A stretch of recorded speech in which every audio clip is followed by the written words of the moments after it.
अस्सलाम वालेकुम। I am Chaudhary Shahad. आज हम जो है वो ट्रांसफार्मर को डिस्कस करेंगे। ट्रांसफार्मर के पार्ट्स, ट्रांसफार्मर का पैरेलल ऑपरेशन, उसके बाद ट्रांसफार्मर के cooling method, parallel operation of transformer, उसके बाद ऑटो ट्रांसफार्मर, इनका कंपैरिजन, और उसके बाद जो है वो हम डिस्कस करेंगे टर्शरी वाइंडिंग के हवाले से। तो चलें फर्स्ट ऑफ ऑल स्टार्ट करते हैं ट्रांसफार्मर से। A transformer is a device that transfer electric energy from one alternating current circuit to one or more other circuit। कि ट्रांसफार्मर एक डिवाइस है जो इलेक्ट्रिकल एनर्जी को ट्रांसफ़र करती है through magnetic coupling from one circuit to another circuit without changing frequency. के frequency के change किए बगैर ये एनर्जी को एक सर्किट से दूसरे सर्किट में ट्रांसफ़र कर देती है थ्रू मैग्नेटिक कपलिंग। उसके बाद दूसरा क्वेश्चन होता है कि ट्रांसफार्मर किस लॉ पे काम करता है। Transformer working principle is a Faraday law of mutual induction. कि फैराडे लॉ पे काम करता है और म्यूचुअल इंडक्शन पे, कि जो है वो एक जो है वो कॉयल में मैग्नेटिक फ्लक्स प्रोड्यूस होता है, वो दूसरे कॉयल को कट करता है और उसमें ईएमएफ इंड्यूस होती है, तो इसलिए ये म्यूचुअल इंडक्शन पे काम करता है। फैराडे लॉ ऑफ है क्या basically definition? Faraday law of electromagnetic induction states that when change take place in magnetic flux which is linked with circuit an electromotive force current will induce in the circuit. जब भी change of magnetic flux किसी भी circuit को cut करेगा तो उसमें electric current या EMF उसमें इंड्यूस होगी।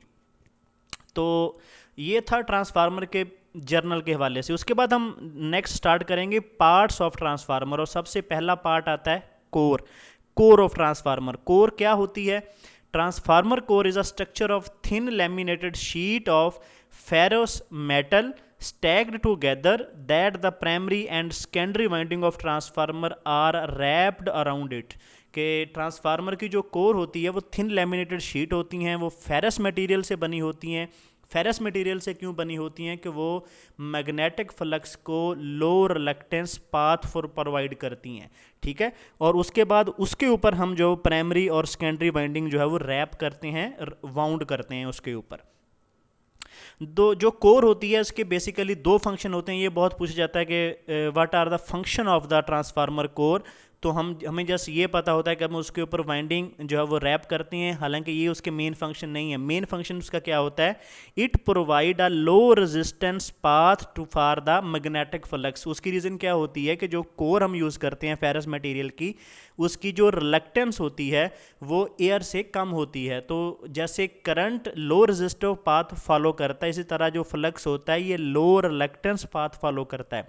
तो इसीलिए जब कोर हम फेरस मटेरियल की बनाते हैं तो जो मैग्नेटिक फ्लक्स होता है वो कोर वाला पाथ फॉलो करता है, वो एयर वाला पाथ फॉलो नहीं करता, क्योंकि जो कोर होती है वो लो रिलक्टेंस या लो रेजिस्टेंस पाथ प्रोवाइड करती है मैग्नेटिक फ्लक्स को।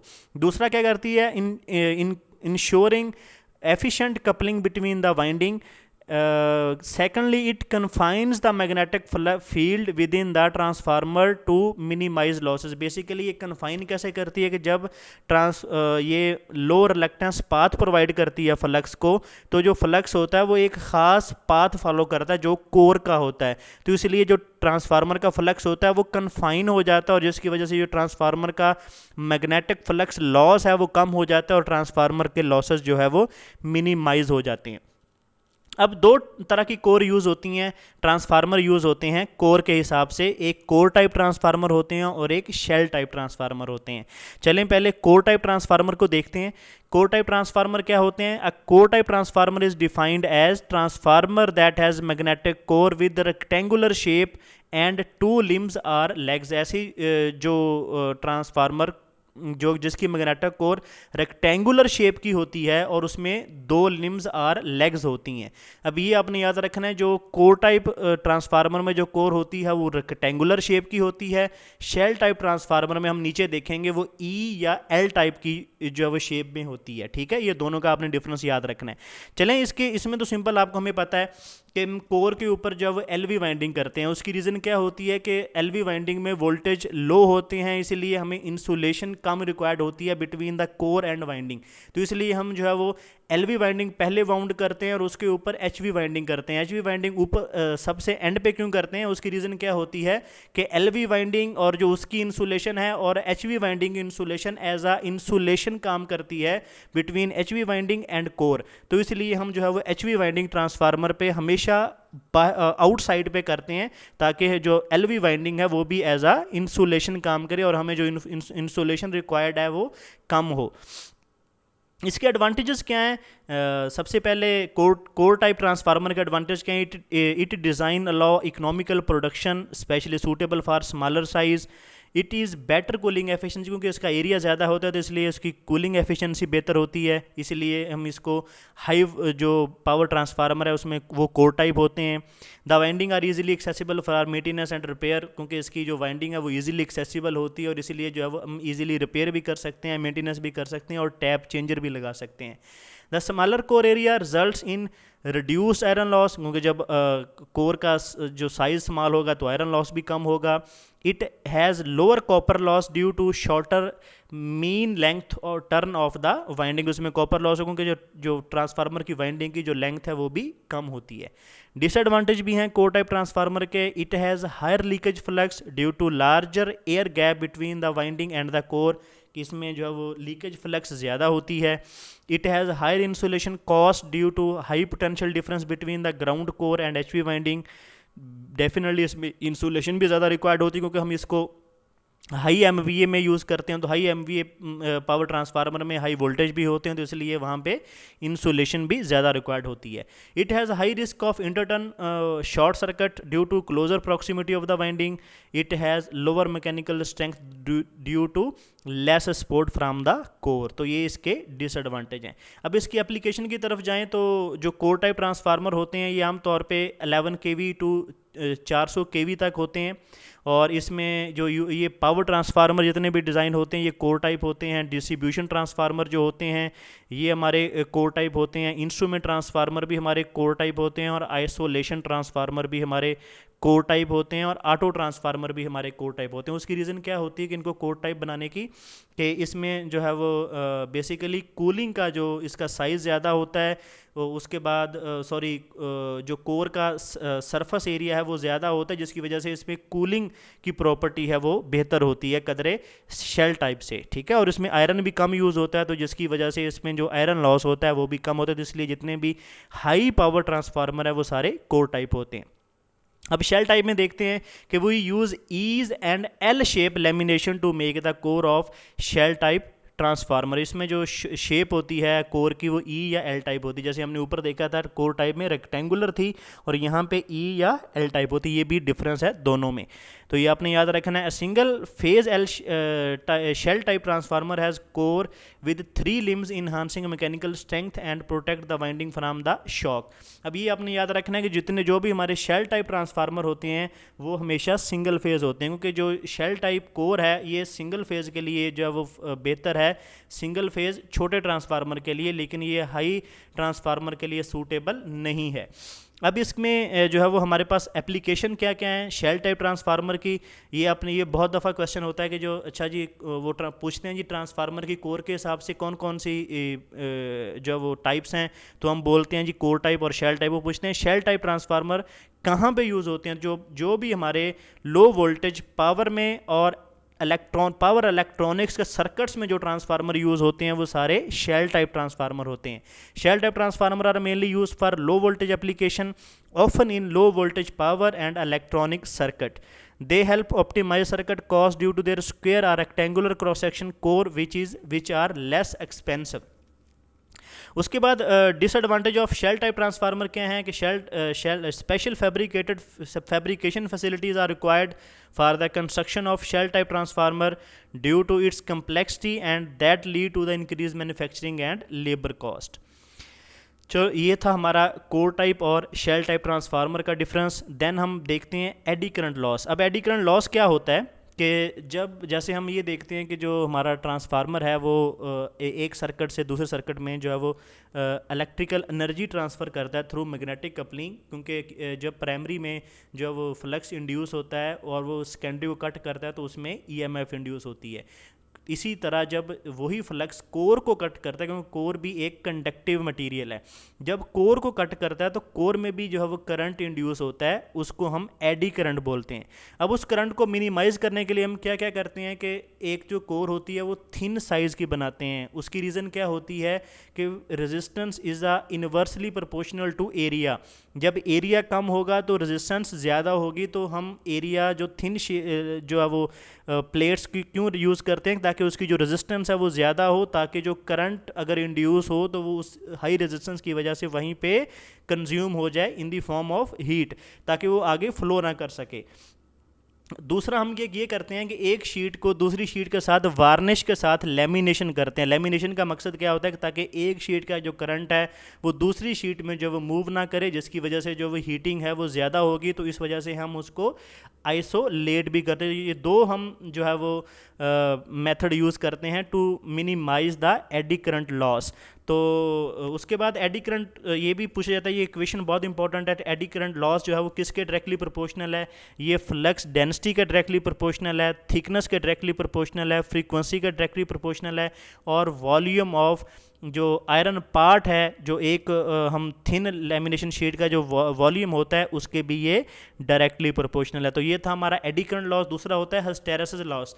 हिस्टैरिसीस लॉस किस लिए होता है कि hysteresis loss is caused by magnetisation and demagnetisation of the core as current flow in the forward and reverse direction. हमें पता है कि जो एसी होती है उसका एक साइकिल पॉजिटिव होता है, दूसरा साइकिल उसका नेगेटिव होता है। तो इसी तरह जब वो पॉजिटिव साइकिल की तरफ जाता है हमारा साइकिल, तो वो कोर को मैग्नेटाइज कर देता है, और जब वो नेगेटिव साइकिल जाता है तो हमारी कोर को डीमैग्नेटाइज करता है। लेकिन क्योंकि हमारा जो है वो फेरो मैग्नेटिक मटीरियल होते हैं, और वो क्या करते हैं अपने अंदर जो है वो मैग्नेटाइजेशन को स्टोर कर लेते हैं।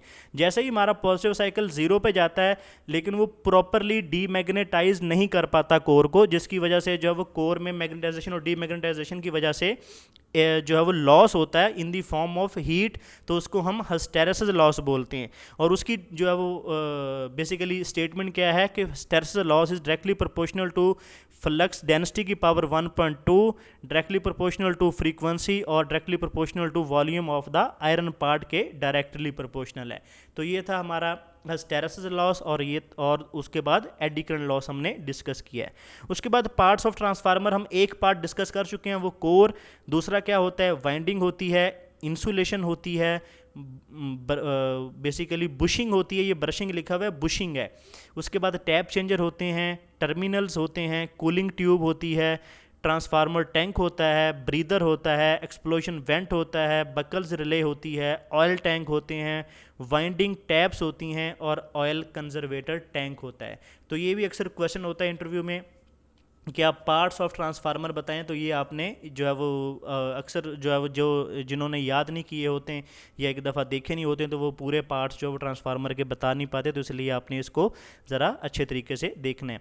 चलो इनको उसके बाद हम जो पार्ट्स हैं उसको वन बाय वन डिस्कस करते हैं। कि सबसे पहले वाइंडिंग क्या होती है। Winding consist of several copper coil turns bundled together, each bundle connected to form or complete winding. हम जो है वो सेवरल कॉपर कॉयल को जब हम एक बंडल के सूरत में जब वाउंड करते हैं और उनको एक कंप्लीट वाइंडिंग बना देते हैं, तो उसको हम वाइंडिंग बोलते हैं, जो कि हमारा ट्रांसफार्मर का पार्ट है और हमारे जो एज आ इलेक्ट्रिकल सर्किट का काम करती है।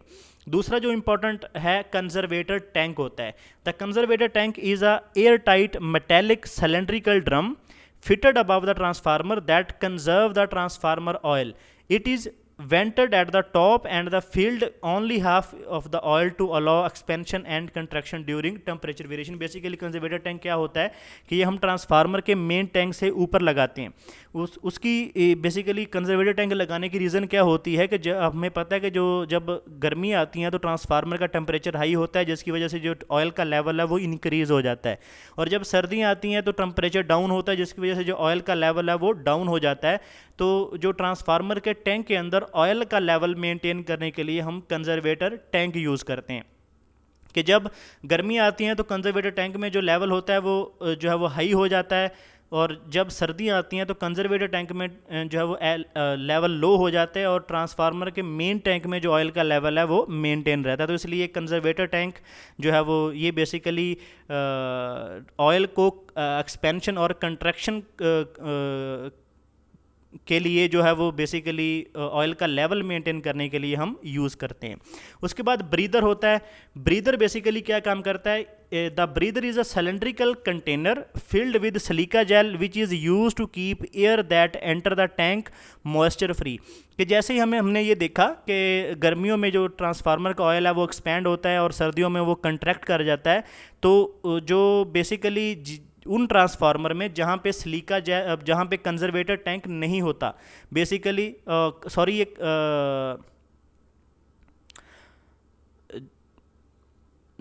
हम वहाँ भी मैं फॉर एग्जांपल यूज़ करते हैं कि बेसिकली वो कंजर्वेटर टैंक में भी जो है वो आपके एयर जाती है, तो उस एयर वो जो एयर है वो आपकी ब्रीदर के थ्रू जाती है। अब ब्रीदर बेसिकली क्योंकि एयर यहाँ ब्रीदर से एंटर होती है तो उसमें जो है वो मेन जो फैक्टर होता है वो दो होते हैं, एक उसमें डस्ट पार्टिकल होते हैं, दूसरा उसमें मॉइस्चर होता है, और इन दोनों को हमने ट्रांसफार्मर के ऑयल के अंदर मिक्स होने से बचाना होता है। तो इसलिए क्या करते हैं हम, जो मॉइस्चर है उसको कंट्रोल करने के लिए हम सिलिका जेल जो है वो ब्रीदर के लगाते हैं। ब्रीदर बेसिकली ट्रांसफार्मर के सांस लेने के लिए होता है कि उसमें से जो हवा होती है, जब ट्रांसफार्मर का ऑयल का लेवल अबव होगा तो हवा बाहर की तरफ जाएगी और जब ऑयल का लेवल डाउन होगा तो हवा अंदर की तरफ जाएगी। तो उसमें हवा में दो चीज़ें होती हैं, मॉइस्चर होता है और डस्ट पार्टिकल होते हैं। तो जो हम मॉइस्चर होता है वो सिलिका जेल की मदद से जो है वो हम रिमूव करते हैं, और एक जो हाई केवी के ट्रांसफार्मर होते हैं वहाँ पे ऑयल पोर्ट लगी होती है। Oil port also connected in breather to remove the dust particle from the air. जो ऑयल पोर्ट होती है वो बेसिकली डस्ट पार्टिकल को रिमूव करने के लिए, पहले ऑयल पोर्ट होती है उसके बाद सिलिका जेल होती है, ताकि जो जितने भी डस्ट पार्टिकल हैं वो ऑयल पोर्ट में जो है वो रुक जाएंगे और उसमें से हवा जो है वो निकल जाएगी। उसके बाद हमारी जो सिलिका जेल आती है और उसमें जो है वो मॉइस्चर जितनी भी होगी वो सिलिका जेल अब्जॉर्ब कर लेगी, और उसके बाद वो जो एयर है, फ्रेश एयर है, वो ट्रांसफार्मर के अंदर चली जाएगी।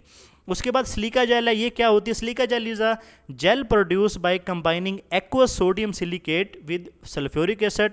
It is used for natural gas drying, heavy hydrocarbon and water removal purpose के लिए यूज़ होती है। और कलर्स ऑफ सिलिका जेल आपने याद रखने हैं। Colour of silica gel is a blue at good condition. जब हमारी सिलिका जेल फ्रेश कंडीशन में होगी तो उसका जो कलर है वो ब्लू होगा, and it becomes violet and pink as it absorb the. जब वो मॉइस्चर ऑब्जॉर्ब करेगी तो वो पिंक हो जाएगी। लेकिन जो लेटेस्ट सिलिका जेल आजकल मार्केट में यूज़ हो रही है वो वाइट कलर और पिंक कलर की होती है। मतलब जब वो फ्रेश होती है तो वो वाइट कलर की होती है और उसके बाद वो अपना जो कलर है वो पिंक कर लेती है। इसलिए ब्लू वाली भी यूज़ होती है और वाइट वाली भी यूज़ होती है, तो इसलिए आपने ये दोनों याद रखने हैं। उसके बाद होता है एक्सप्लोजन वेंट होता है एक, जिसके आगे बेसिकली एक हम ख़ास कैपेसिटी का ग्लास लगाते हैं। उसका मकसद क्या था? Boiling hot oil from the transformer is expelled during internal fault through the explosion vent to avoid the explosion of the transformer tank. This is generally placed above the level of the conservator tank. Basically इसमें क्या होता है कि अगर transformer में कोई internal fault हो और उसमें हाई टेम्परेचर जनरेट हो जाए, जिसकी वजह से जो है वो ट्रांसफार्मर में इतना प्रेशर जनरेट हो कि उसकी जो ट्रांसफार्मर का टैंक है वो उसको बियर ना कर सके, तो क्या होता है कि बेसिकली एक्सप्लोजन वेंट के थ्रू जो है वो ऑयल जो है वो हाई प्रेशर होता है वो बाहर आ जाता है। उसकी रीज़न क्या होती है कि अगर हम एक्सप्लोजन वेंट नहीं लगाएंगे तो हमारा जो ऑयल का मेन टैंक है वो फट जाएगा, जिसकी वजह से हमारा जो नुकसान है वो ज़्यादा होगा। तो इसलिए जो है वो एक्सप्लोजन वेंट लगाए जाते हैं और उसके आगे एक ख़ास प्रेशर पे जो टूटने वाला एक ग्लास लगाया जाता है कि जब भी प्रेशर ट्रांसफार्मर के अंदर ख़ास प्रेशर से ज़्यादा होगा तो वो जो ग्लास है वो टूट जाएगा, जिसकी वजह से एक्सप्लोजन वेंट के थ्रू जो एक्सेसिव ऑयल है या गैसेज हैं वो सारी बाहर आ जाएंगी और हमारा जो ट्रांसफार्मर का मेन टैंक है वो बच जाएगा। उसके बाद ट्रांसफार्मर का पार्ट होता है bushing. Bushing, a vital role that bushing play is to act as barrier between the terminal and the tank ensuring electrical insulation and preventing the current or leakage oil. अब bushing हमें basically क्यों चाहिए होती, जैसे हमारे जो low voltage transformer है जैसे 11 kV या 400 वोल्ट के, तो उसमें तो हमें हाई वोल्टेज इतना नहीं होता कि हमें इंसुलेशन जो है वो अपने टैंक से रिक्वायर्ड होती है। वो बेसिकली हम छोटे छोटे इंसुलेटर लगा के जो है वो इंसुलेशन प्रोवाइड कर लेते हैं। लेकिन जब हम 220 kV या 500 kV ट्रांसफार्मर पे जाते हैं तो वहाँ पे जो हमें इंसुलेशन बेसिकली चाहिए होती है, जो इलेक्ट्रिकल कंडक्टर है और जो ट्रांसफार्मर का टैंक है, क्योंकि आपको पता है ट्रांसफार्मर का जो टैंक होता है वो ग्राउंडेड होता है, और हमें जो इंसुलेशन चाहिए होती है इलेक्ट्रिकल टैंक और इलेक्ट्रिकल कंडक्टर के दरमियान, वो हम बुशिंग के थ्रू बेसिकली करते हैं। बुशिंग का बेसिकली क्या होता है कि ये पोर्सिलीन की डिस्क से बना होता है और इसके अंदर एक कंडक्टर जा रहा होता है जो ट्रांसफार्मर की वाइंडिंग के साथ कनेक्टेड होता है, और हम जो है वो उस बुशिंग के ऊपर जो है वो सप्लाई का जो कंडक्टर है या फेज़ का जो कंडक्टर है वो जो है वो कनेक्ट करते हैं, जिससे क्या होता है कि हमारी जो इंसुलेशन है बिटवीन द कंडक्टर और जो ट्रांसफार्मर के टैंक के साथ वो प्रोवाइड होती है थ्रू द बुशिंग। उसके बाद एक इम्पॉर्टेंट ट्रांसफार्मर का टॉपिक है vector diagram of transformer. Vector diagram basically transformer की क्या होती है? Vector diagram of transformer graphically show the phasor relationship between the primary and secondary voltages and current, के ट्रांसफार्मर के प्राइमरी और सेकेंडरी वोल्टेज और करंट के दरमियान जो फेज़र रिलेशनशिप है उसको ज़ाहिर करने के तरीके को हम वेक्टर डायग्राम ट्रांसफार्मर की बोलते हैं। ये बेसिकली जो वेक्टर डायग्राम है ये ट्रांसफार्मर की नेम प्लेट पे बनी होती है, जिससे बेसिकली जो ट्रांसफार्मर की पता चलता है हमें ट्रांसफार्मर की वाइंडिंग जो प्राइमरी है वो डेल्टा में है, स्टार में है, या सेकेंडरी डेल्टा में है, स्टार में है। तो इस तरह जो ट्रांसफार्मर में कनेक्शन कौन सा है, स्टार स्टार है, डेल्टा स्टार है, या स्टार डेल्टा है। तो ये हमें जो है वो ट्रांसफार्मर के कनेक्शन को ज़ाहिर करने को हम वेक्टर डायग्राम ऑफ ट्रांसफार्मर बोलते हैं।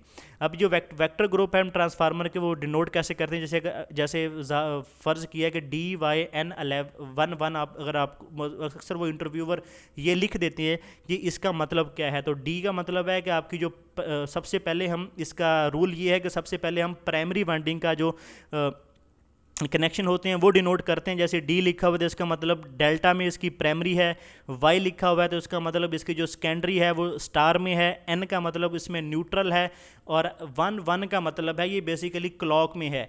तो अगर हम क्लॉक वाइज देखेंगे तो जो है वो 330 डिग्री क्लॉक वाइज ये बेसिकली हमारा जो एंगल है वो लीडिंग होगा, और अगर हम एंटी क्लॉकवाइज देखेंगे तो 30 डिग्री इसका मतलब है लैगिंग होगा। तो अगर हम जो है इसका मतलब प्राइमरी और सेकेंडरी जो करंट और वोल्टेज होंगे उसमें प्राइमरी और सेकेंडरी में जो एंगल होगा वो 30 डिग्री जो है वो लैगिंग का होगा। ठीक है, लैगिंग है या लीडिंग है ये देख लीजिएगा। अगर हम क्लॉकवाइज देखेंगे तो ये 330 डिग्री बनेगा, और एंटी क्लॉकवाइज देखेंगे तो ये हमारा 30 डिग्री बनेगा। तो ये आपने याद रखना है, ये 11 का मतलब 30 डिग्री है, ये एंगल को ज़ाहिर करता है। उसके बाद ट्रांसफार्मर का ऑयल है, ये हमें पता है। ये हम जब हमने डिज़ोल्व गैस एनालिसिस का लेक्चर देखा था तो उसमें हमने ट्रांसफार्मर के ऑयल का पर्पस देखे थे। तो यहाँ पे जस्ट हम ट्रांसफार्मर के ऑयल को थोड़ा सा ही डिस्कस करेंगे। Transformer oil is a oil used for transformer for insulation and cooling of the system during its normal operation without interruption. तो ट्रांसफार्मर में हम दो तरह के जो है वो ऑयल यूज़ करते हैं, पैराफिन बेस्ड ऑयल और नेफ्था बेस्ड ट्रांसफार्मर ऑयल। ठीक है, पैराफिन बेस्ड ट्रांसफार्मर ऑयल क्या होते हैं? It is derived from special crude that contain substantial amount of N-paraffin. This type of transformer oil is as less oxidized than naphtha base. Naphtha base क्या होते हैं? It is derived from the special crude that contain low amount of N-paraffins. और जो naphtha oil oxidize more quickly than paraffin oil. However, it is oxidation products. Slugs is more soluble and does not settle at the transformer bottom. ये देख लीजिएगा। उसके बाद सबसे पहले जो है वो ट्रांसफार्मर का जो मोस्ट इम्पॉर्टेंट टॉपिक है वो पैरेलल ऑपरेशन ऑफ ट्रांसफार्मर है, क्योंकि जितने भी हमारे ग्रिड सेशन हैं NTDC के स्पेशली अंडर, उसमें जो है वो ट्रांसफार्मर बैंक लगाए जाते हैं। ट्रांसफार्मर बैंक क्या होता है कि अगर हम जो है वो ट्रांसफार्मर को पैरेलल में लगाते हैं तो उसको हम ट्रांसफार्मर बैंक बोलते हैं। तो सबसे पहले हम why parallel operation of transformer is required, हम ट्रांसफार्मर को पैरेलल में लगाते क्यों हैं, उसकी बेसिकली रीजंस हैं। First of all to maximise the electrical power system efficiency, कि हम इलेक्ट्रिकल सिस्टम की जो एफिशिएंसी है उसको बेहतर करने के लिए जो वो पैरेलल ट्रांसफार्मर बैंक लगाते हैं। To maximise electrical power system availability, उसकी अवेलेबिलिटी हम जो बेहतर करने के लिए कि हम ट्रांसफार्मर बैंक लगाते हैं।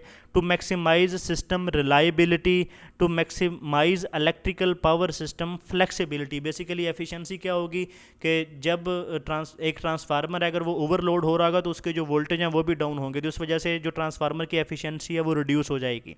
अगर वो फुल लोड पे चलेगा उसके लॉसेस ज़्यादा होंगे। उसके बाद ट्रांसफार्मर की अवेलेबिलिटी क्या है कि जो है वो जितना भी लोड रिक्वायर्ड है, अगर हम उसको जब एक ट्रांसफार्मर बियर नहीं कर सकता, अगर हम 2 लगा देंगे तो अवेलेबिलिटी हमारी ज़्यादा हो जाएगी। उसके बाद रिलायबिलिटी सिस्टम की है कि सिस्टम में फॉल्ट आने के, जब ट्रांसफार्मर में लोड कम होगा तो ट्रांसफार्मर में जो फॉल्ट आने के जो चांसेस हैं वो जो वो कम होंगे, जिस सिस्टम रिलायबल होगा। और मैक्सिमाइज इलेक्ट्रिकल फ्लेक्सिबिलिटी, और सिस्टम फ्लेक्सिबल भी होगा कि हम ज़्यादा लोड भी ले सकते हैं और कम लोड भी ले सकते हैं। उसके बाद जो इंपॉर्टेंट क्वेश्चन है वो condition for parallel operation of transformer. ये जो कंडीशंस आपने याद रखनी है, सबसे पहले same voltage ratio of transformer, कि जो अगर हम 2 ट्रांसफार्मर पैरेलल में लगा रहे हैं तो उसकी जो वोल्टेज रेशियो है वो सेम होनी चाहिए। अगर वोल्टेज रेशियो सेम नहीं है तो ट्रांसफार्मर के अंदर एक सर्कुलेटिंग करंट पैदा होगा, जिसकी वजह से ट्रांसफार्मर के आई स्क्वायर आर लॉसेज हैं वो बहुत ज़्यादा हो जाएंगे। उसके बाद परसेंटेज इम्पीडेंस ट्रांसफार्मर की सेम होनी चाहिए। ये बेसिकली परसेंटेज इम्पीडेंस जो है वो, इससे वो एक और क्वेश्चन करते हैं कि अगर ट्रांसफार्मर की परसेंटेज इम्पीडेंस सेम नहीं है, क्या हम उनको फिर भी पैरेलल में कनेक्ट कर सकते हैं? तो जी हाँ, हम उनको पैरेलल में कनेक्ट कर सकते हैं, लेकिन उसमें इशू क्या होगा कि ट्रांसफार्मर की जो लोडिंग होगी वो उसकी केवीए रेटिंग के प्रोपोर्शन नहीं होगी। मतलब एक अगर ट्रांसफार्मर एक जो है वो कम केवीए का है, वो ओवरलोड हो रहा होगा, जो हाई केवीए का है वो उस पर लोड ही कोई नहीं होगा, तो इसलिए उसके में जो लोड शेयरिंग होगी वो केवीए के प्रोपोर्शन नहीं होगी। दूसरा क्या होगा कि ट्रांसफार्मर का जो पावर फैक्टर है वो सिस्टम के पावर फैक्टर से चेंज हो जाएगा, जिसकी वजह से जो सिस्टम का पावर फैक्टर है वो डिस्टर्ब होगा। तो इसीलिए जो वो परसेंटेज इम्पीडेंस दोनों की ट्रांसफार्मर्स की सेम होनी चाहिए। पोलैरिटी सेम होनी चाहिए, अगर पोलैरिटी सेम नहीं है तो डेड शॉर्ट सर्किट हो सकता है। फेस सीक्वेंस सेम होना चाहिए, फेस सीक्वेंस भी अगर सेम नहीं है तो फिर भी डेड शॉर्ट सर्किट हो सकता है। और सेम वेक्टर डायग्राम होनी चाहिए, अगर वेक्टर डायग्राम सेम नहीं है तो फिर भी सर्कुलेटिंग करंट पैदा हो सकता है, जिसकी वजह से आपके ट्रांसफार्मर के आई स्क्वायर आर लॉसेज हैं वो इंक्रीज हो जाएंगे। तो अब है ऑटो ट्रांसफार्मर की तरफ आते हैं। ऑटो ट्रांसफार्मर क्या होता है कि auto transformer is a typical electrical transformer with only one winding, के इसमें ऑटो ट्रांसफार्मर में जो वाइंडिंग होती है वो एक ही होती है, वही ट्रांसफार्मर की प्राइमरी और वही एज अ सेकेंडरी एक्ट कर रही होती है। अब हमने जो बुक्स में पढ़ा था कि हम जो है वो ऑटो ट्रांसफार्मर कहाँ पे यूज़ करते हैं, जहाँ पे हमारी जो ट्रांसफॉर्मेशन रेशियो है वो अप्रॉक्सीमेटली इक्वल टू 1 होती है, तो वहाँ पे हम जो है वो ऑटो ट्रांसफार्मर यूज़ करते हैं। लेकिन ऐसा नहीं होता, हम ऑटो ट्रांसफार्मर वहाँ पे यूज़ करते हैं जहाँ पे हमारे वोल्टेज चेंज हो रहे हो लेकिन करंट बहुत ज़्यादा कम हो, ताकि हमें जो है वो कम से कम इंसुलेशन वहाँ पे रिक्वायर्ड हो, तो वहाँ पे हम जो ऑटो ट्रांसफार्मर यूज़ करते हैं। जैसे एनटीडीसी पाकिस्तान में ऑटो ट्रांसफार्मर यूज़ करती है, ये 500 केवी टू 220 कन्वर्ट करने के लिए भी ऑटो ट्रांसफार्मर यूज़ करती है, और 220 केवी को 132 केवी में कन्वर्ट करने के लिए भी ऑटो ट्रांसफार्मर यूज़ करती है। उसकी रीज़न क्या होती है कि जब हम 500 केवी को जब 220 केवी में कन्वर्ट करते हैं तो वहाँ उस वक्त जो करंट होता है वो बहुत कम होता है, इसलिए हमें कम इंसुलेशन रिक्वायर्ड होती है। और इसी तरह जब हम 220 केवी को 132 केवी में कन्वर्ट करते हैं तो वहाँ भी है जो इंसुलेशन करंट होता है वो कम होता है और इंसुलेशन हमें कम रिक्वायर्ड होती है, इसलिए हम ऑटो ट्रांसफार्मर यूज़ करते हैं। लेकिन जब हम 132 केवी को 11 केवी में कन्वर्ट करते हैं जो कि डिस्कोज में यूज़ होता है, हम वहाँ पे पावर ट्रांसफार्मर यूज़ करते हैं। उसकी रीज़न ये होती है कि वहाँ पे जो करंट होता है वो बहुत ज़्यादा हाई होता है, और हमें पता है कि जो ऑटो ट्रांसफार्मर होता है इसकी प्राइमरी और सेकेंडरी सेम होती है, इसलिए इसमें इंसुलेशन जो कम होती है, इसलिए जब इसमें शॉर्ट सर्किट होने का ख़तरा होता है, तो इसीलिए हम जो है वो जो है 132 टू 11 kV के लिए वहाँ पे हम पावर ट्रांसफार्मर यूज़ करते हैं।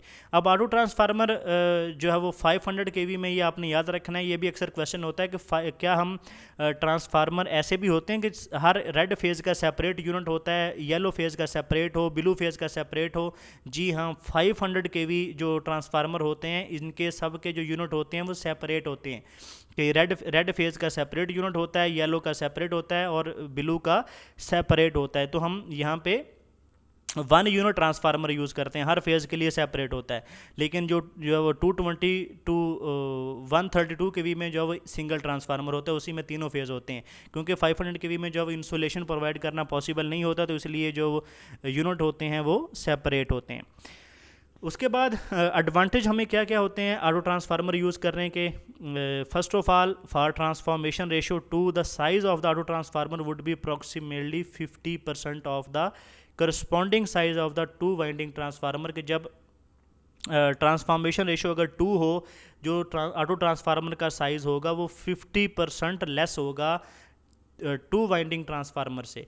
और उसके बाद auto transformer has higher efficiency than 2 winding transformer, क्योंकि इसकी एफिशिएंसी ज़्यादा होती है, क्योंकि उसकी रीज़न क्या होती है कि इसमें जो है वो कॉपर कम यूज़ होता है, तो इसलिए इसमें ओहमिक लॉस, कोर लॉस भी कम होता है। उसके बाद auto transformer has better voltage regulation as voltage drop in resistance and reactance of a single winding is less, क्योंकि इसमें वोल्टेज ड्रॉप, और एक मैं यहाँ पे जो एडवांटेज मेंशन नहीं किया, यहाँ एक और वो आपने सबसे पहले बताना है कि इसमें जो कॉपर यूज़ होता है वो लेस होता है, क्योंकि मेन हमें जो एडवांटेज होता है वो ये होता है क्योंकि वहाँ पे हमें प्राइमरी में भी वाइंडिंग में कॉपर चाहिए, सेकेंडरी में भी चाहिए, और यहाँ पे हमें एक ही वाइंडिंग होती है, इसलिए कॉपर भी कम यूज़ होता है। उसके बाद disadvantage of using auto transformer, इसके डिसएडवांटेज भी हैं। सबसे पहला है कि due to electrical conductivity between primary and secondary winding the lower voltage circuit may be affected by the higher voltage.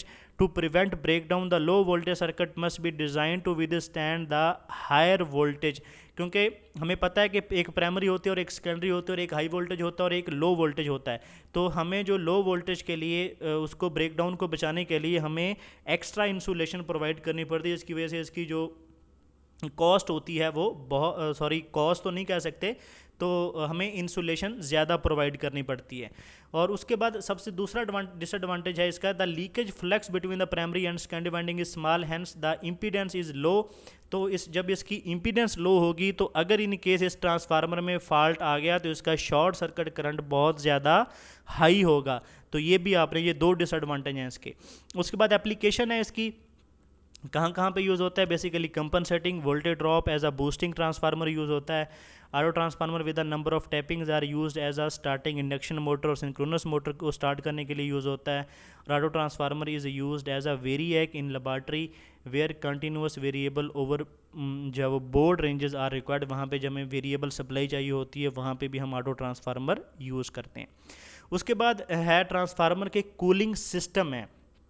ये भी अक्सर क्वेश्चन होता है कि ट्रांसफार्मर में कौन कौन से कूलिंग मेथड यूज़ होते हैं। एयर नेचुरल मेथड यूज़ होता है up to 3 MVA। Air force जो कूलिंग मेथड है यूज़ होता है up to 15 MVA। Oil natural air natural जो मेथड यूज़ होता है वो up to 30 MVA। Oil natural air force जो मेथड है वो अप टू 60 MVA यूज़ होता है।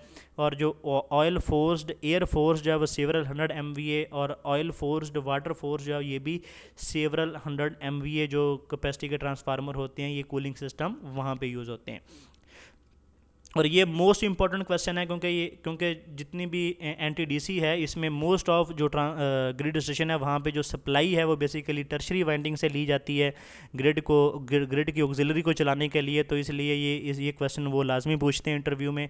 तो टर्शरी वाइंडिंग क्या होती है? Tertiary is the third winding added to 2 winding transformer, also called stabilizing winding, and stabilize the neutral point voltage। मतलब ये थर्ड वाइंडिंग होती है जो कि 2 वाइंडिंग ट्रांसफार्मर में लगाई जाती है, इसको हम टर्शरी वाइंडिंग बोलते हैं। इसके एडवांटेज क्या होते हैं? सबसे पहला एडवांटेज इसका ये होता है कि it reduces the unbalancing primary due to unbalancing in 3 phase load के 3 फेज़ लोड की वजह से अगर कोई अनबैलेंस 3 फेज़ लोड की वजह से कोई अनबैलेंसिंग होती है तो ये उसको रिड्यूस कर देती है। It redistribute the flow of fault current, ये फॉल्ट करंट को रिडिस्ट्रीब्यूट करती है। और जो मोस्ट इम्पॉर्टेंट इसका है वो sometime it is required to supply auxiliary load in different voltage level in addition to its main secondary load, कि अगर कोई सेकेंडरी वोल्टेज से कोई डिफरेंट लेवल का लोड है, डिफरेंट वोल्टेज का लोड है, तो हम इससे ऑक्सिलरी लोड भी करते हैं। और एक मैंने यहाँ पे नहीं लिखा, वो है जो टर्शरी वाइंडिंग है, वो थर्ड हार्मोनिक को रिमूव करने के लिए सिस्टम से उसके लिए भी यूज़ होती है। और ये आपने याद रखना है, जो टर्शरी वाइंडिंग होती है ये मोस्टली डेल्टा कनेक्शन में होती है, और उसकी वजह से ये थर्ड हार्मोनिक को एक कंडक्टिव पाथ प्रोवाइड करती है, और जिससे जो थर्ड हार्मोनिक जो है वो प्राइमरी टू सेकेंडरी में फ़्लो नहीं करता। तो ये बेसिकली आपने सबसे पहले दो एडवांटेजेस के बताने हैं टर्शरी वाइंडिंग के, ये एनटीडीसी में अक्सर क्वेश्चन होता है। सबसे पहले ये ऑक्सिलरी लोड सप्लाई करने के लिए, दूसरा इसका जो है वो एडवांटेज है वो थर्ड हार्मोनिक जो कंपोनेंट होता है हार्मोनिक्स का, उसको रिमूव करने के लिए ये इस्तेमाल होती है। तो ये था हमारा ट्रांसफार्मर का टॉपिक, जिसमें हमने ट्रांसफार्मर को, उसके parts, parallel operation, cooling method, उसके बाद उसकी टर्शरी वाइंडिंग, ऑटो ट्रांसफार्मर, उसके एडवांटेज डिसएडवांटेज हमने देखे। तो अगर वीडियो अच्छी लगी हो तो वीडियो को लाइक करें, शेयर करें और चैनल को सब्सक्राइब कर लें, ताकि आने वाली वीडियो का नोटिफिकेशन आपको मिल सके।